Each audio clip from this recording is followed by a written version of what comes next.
رجب شاف ايش ومختار في مشهد رومانسي. كانت ايش هي ومختار طالعين على السلم، فشافوا بعض فوقفوا يتعاتبوا مع بعض. والتانية قعدت تقول له: انا انا كنت بحبك قوي وما كنتش بحبك، وانت اللي عملت كده فينا. هو انت لسه شفت حاجة مني؟ هو انت لسه شفت حاجة مني؟ دي لسه بدايتها. قال لها: هو ده اخرتها ان انا اشوفك قاعدة مع جوز امي؟ خلاص يبقى دي بدايتها ودي نهايتها. قالت له: لا طبعا، هي دي بس البداية. واوعى تفكر ان هي دي بس كده البدايه. انا لسه هوريكم كلكم ايام ما يعلم بها لربنا. طبعا هم كانوا واقفين بيتعاتبوا، ولبنى شافتهم وقعدت تسمعهم. وطبعا مختار قعد يقول لها: انا غيران منك، غيران على الحاج منك.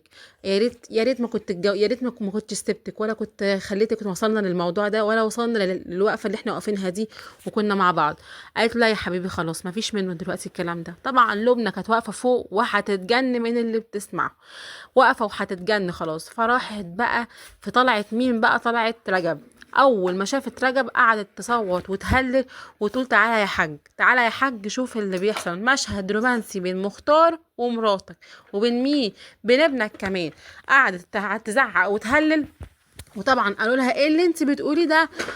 فراح طبعا رجب طالع على السلم، قالت له: خلي بالك بقى من ابنك بقى اللي كان اللي بيخونك. طبعا وطبعا رجب اساسا جايب كشف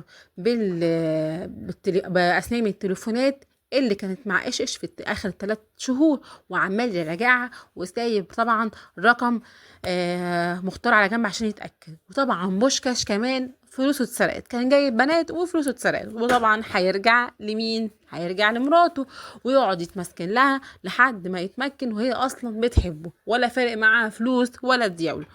طبعا رجب اول ما شاف المنظر ده اتأكد 1000000% انها بتخونه. بس طبعا على مين؟ على مين؟ ايش طبعا هتواجه الموقف ده بكل ثبات انفعالي، وهي هتاخد بوينت لنفسها بالموقف ده، وهتقول له: ما انت عارف يا حاج، ما قبل كده قبلها قالت لك مراه شادية ان انا على علاقة بمختار، ودلوقتي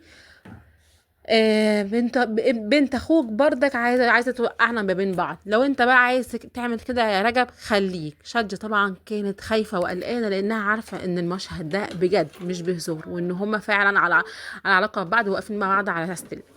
فطبعا الغيره طبعا طلعت في دماغ رجب. وخلاص بقى هنشوف الحلقه الجايه هيحصل ايه. لو عجبتكم الحلقه حطوا لايك واشتركوا في القناه، وبس كده، باي باي.